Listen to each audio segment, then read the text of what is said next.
Na semana que terminou no dia 9 de janeiro de 1822, depois de muito planejamento, tudo estava pronto. Dom Pedro fica.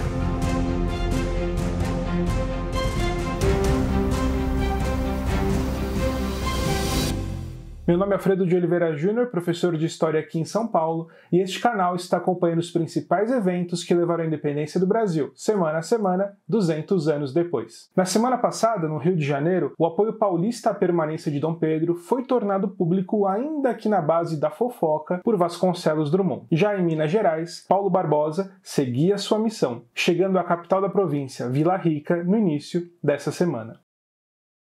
Sabendo que a província e a junta de governo estavam divididas, Paulo Barbosa havia traçado a sua estratégia. Ao invés de falar diretamente com o governo provincial, ele buscou antes o apoio dos poderes locais e das câmaras municipais mineiras. Tanto que, quando ele chegou à capital da província, já havia conseguido apoio em Barbacena e Queluz, além de Congonhas do Campo, São Julião, Cachoeira e Capão do Lana. Lá em Vila Rica, conseguiu ainda, graças às suas conexões, apoio de representantes de importantes proprietários rurais da província. Falando assim, até parece que a missão dele foi fácil, né? Mas, mesmo com todos esses entendimentos, a relação de Paulo Barbosa com o governo mineiro foi complicada. Tanto que, no dia 5 de janeiro, a Junta de Governo Provisório de Minas escreveu a seguinte mensagem a Dom Pedro. Constando que Sua Alteza Real se acha próximo a partir para Lisboa, este governo deliberou nomear o vice-presidente José Teixeira da Fonseca Vasconcelos para ter a honra de apresentar-se a Sua Alteza Real e protestar-lhe de viva voz quanto é mortificante a saudade que o mesmo Sereníssimo Senhor deixa. Ao falar em saudade, a junta de governo da província, ou pelo menos parte dela, já considerava que Dom Pedro obedeceria às decisões das cortes e retornaria a Portugal. Percebendo qual era o clima ali no governo provincial, Paulo Barbosa caiu na estrada novamente. Se o apoio da junta de governo não parecia possível, pelo menos naquele momento, ele continuaria a buscar o apoio dos poderes locais. Tanto que em Mariana conseguiu da Câmara Municipal daquela cidade uma representação favorável a que o príncipe ficasse.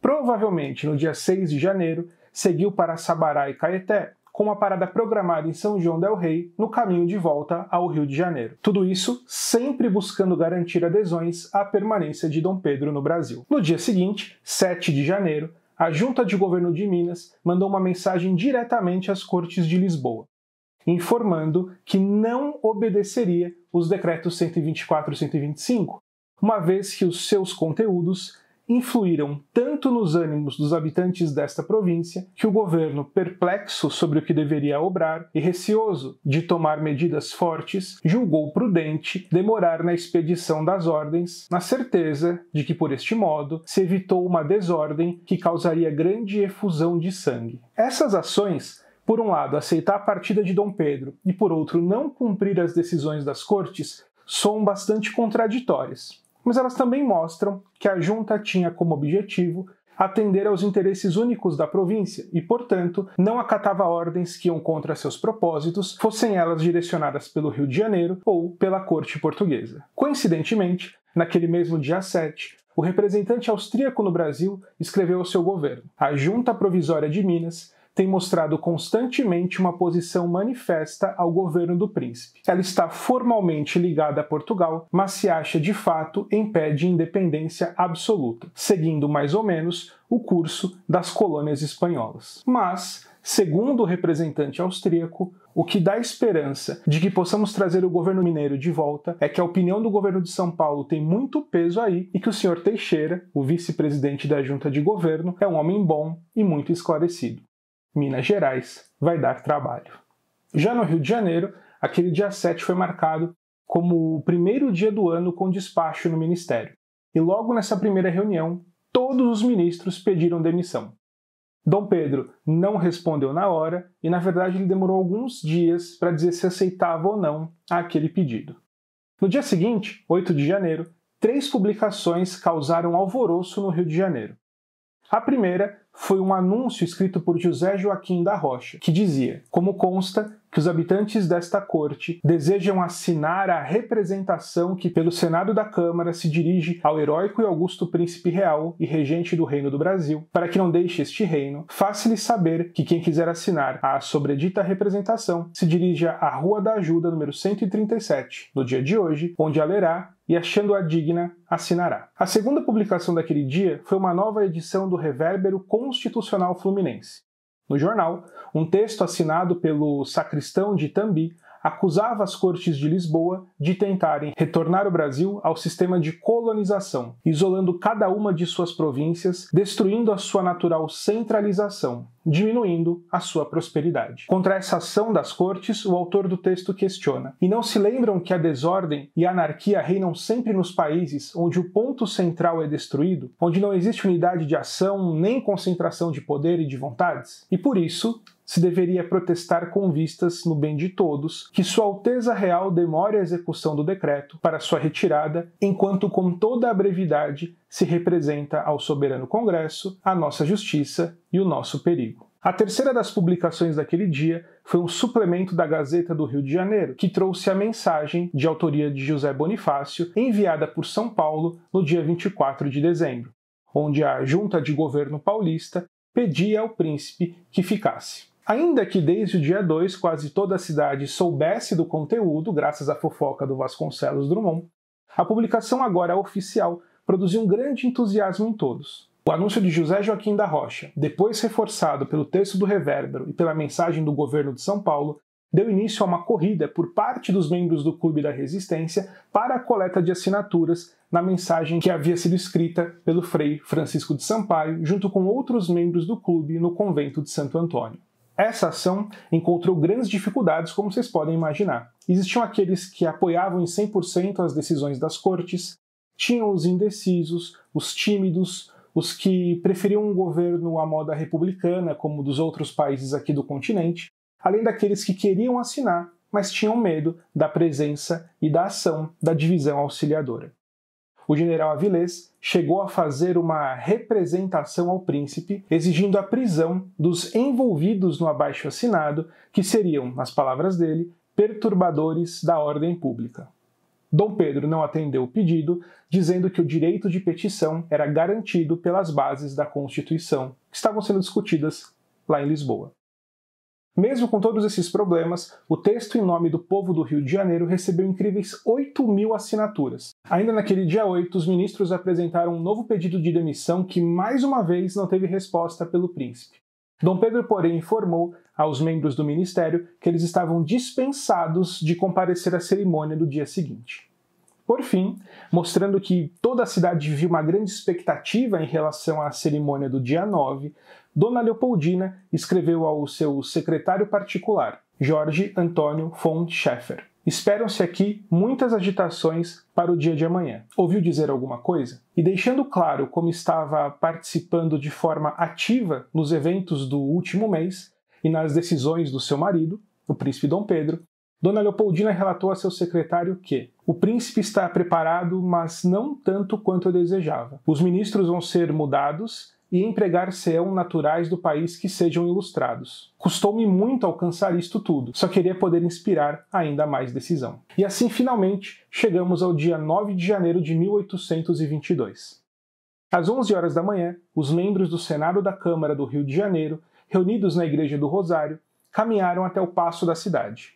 Nesse percurso, relativamente curto, eles foram acompanhados por muita gente, incluindo até membros da igreja. Ao chegarem ao Paço, eles foram recebidos pelo príncipe na sala do trono e teve início então o discurso do presidente do Senado da Câmara do Rio de Janeiro, José Clemente Pereira. Senhor, a saída de Vossa Alteza Real dos Estados do Brasil será o fatal decreto que sancione a independência deste reino. Na sequência, ele relata a Dom Pedro que com os decretos 124 e 125, as cortes queriam dividir o Brasil e desarmá-lo para o reduzir ao antigo estado de colônia, que só vis escravos podem tolerar, e nunca um povo livre. E ao exigirem o retorno do príncipe para Portugal, se queria roubar ao Brasil o centro da sua unidade política, única garantia da sua liberdade.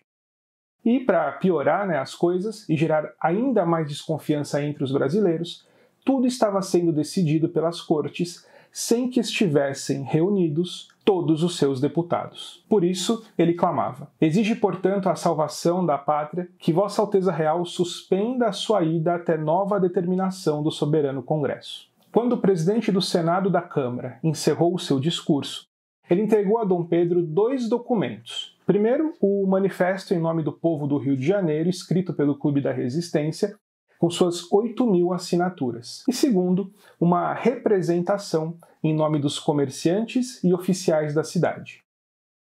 Após a fala de José Clemente Pereira, o coronel Manuel Carneiro da Silva Fontoura, em nome do povo do Rio Grande do Sul, se dirigiu a Dom Pedro, dizendo da absoluta necessidade de não dar a mais pequena providência sobre os 2 decretos 124 e 125. Do lado de fora, uma multidão aguardava ansiosa por qualquer informação sobre o que ocorria na cerimônia, quando de repente José Clemente Pereira apareceu em uma das janelas, olhou para o povo lá embaixo e repetiu as palavras de Dom Pedro: como é para o bem de todos e felicidade geral da nação, estou pronto, diga ao povo que fico.